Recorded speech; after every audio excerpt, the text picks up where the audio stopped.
ব্রাজিলের ২৪ বছরের বিশ্বকাপ খরা কাটানোর বিশাল দায়িত্ব কাঁধে নিয়েই সিলেসাওদের ডাগআউটে এসেছেন ইতালিয়ান কিংবদন্তি কোচ কার্লো আনচেলত্তি। টানা কয়েক বিশ্বকাপে নকআউট থেকে হতাশ হয়ে ফেরা ব্রাজিলকে নতুন উচ্চতায় নিয়ে যাওয়ার মিশন এখন তার হাতে। তবে বিশ্বকাপে যাওয়ার আগেই চোটের ধাক্কায় বিপাকে পড়েছেন তিনি। Gold's Gym across 30+ countries with over 700+ locations worldwide.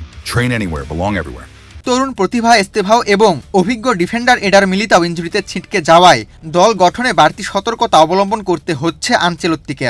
স্কোয়াডে ভারসাম্য আনা, প্রতিটি বিভাগে নির্ভরযোগ্য খেলোয়াড় খুঁজে বের করা এবং সঠিক কম্বিনেশন দাঁড় করানো এখন তার সবচেয়ে বড় চ্যালেঞ্জ।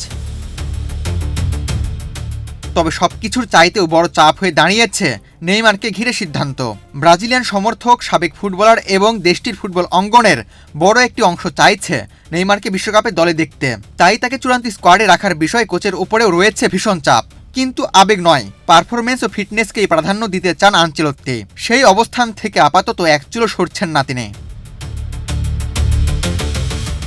আবু তালহা, বাংলাদেশ প্রতিদিন।